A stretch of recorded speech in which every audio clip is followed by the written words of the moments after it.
The young man seemed to have a tight circle of friends and people he rotated with, and also had no problems in the area of getting female attention. Nicknamed E-Money, he prided himself on just that, being smooth, politicking with the ladies, and getting money. But one person seemed to have a special spot in Eric's life, 27-year-old Eupora Jackson.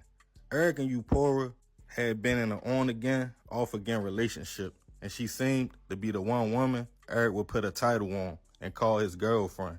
By July 2019, the couple had patched things up again and were back rocking tight, but the young lady had a few secrets she wasn't telling her man.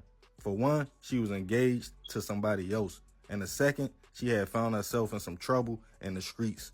Allegedly, a gun came up missing around the way, and Eupora's name kept coming up in the mix, and the person who was accusing her of taking the gun wanted to be cashed out for it or she would face street justice. Instead of telling E about the people she owed, she decided to come up with a plot to make things right. 6700 block of South Wabash. As the couple walked in the home, tired, E walked back to his bedroom, and Eupora stayed behind in the living room. She texted somebody before opening the window. Trusting his girl, E paid it no mind. Then about 4 a.m., a man entered the apartment through the window and went straight to E's room. Gun in hand, the man demanded some grass that he felt E had.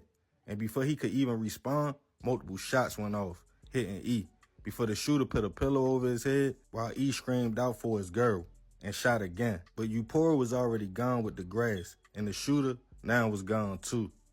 That same morning, when E didn't respond to calls or texts from family and friends, they all decided to go check on him at his spot.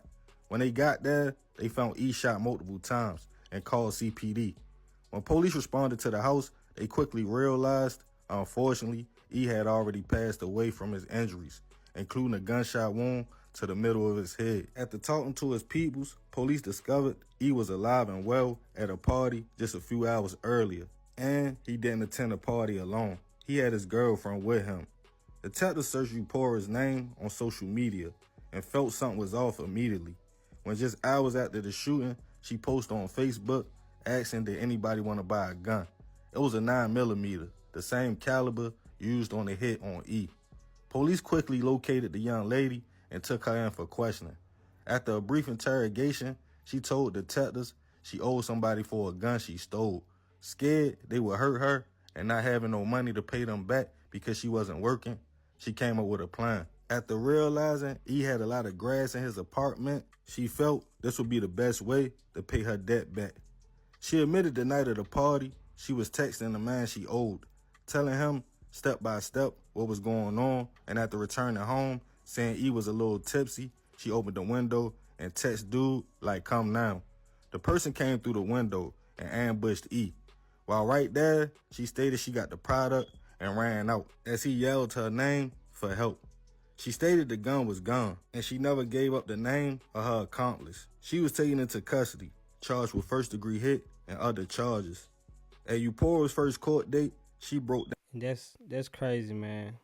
And that's the reason why I don't let people come to my crib. I'm real strict on who I let come to my crib, my personal space, because you never know what people's intentions are. I used to tell my brother all the time because he was dating different females and wanted them to pull up and pick him up and come over and chill. I'm like, nah, bro, this ain't no bachelor pad, bro. Like, ain't nobody fit to be, just coming over here and you don't even know what their intentions are, Just all these different females, you don't know what they got going on outside their life. They can tell you that they single and be with somebody, and that dude could be following them, air tags, all type of crazy stuff that goes on nowadays. So you really gotta be careful who you giving your address to. You really gotta be careful who you letting close into your personal space.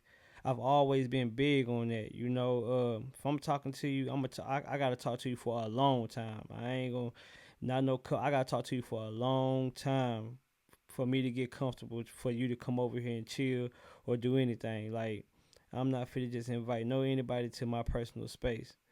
That's crazy, man. And it's just sad that you want to welcome people to your spot. You know what I'm saying, open arms and stuff like that. But this is the type of stuff that happens, and you gotta be aware of it.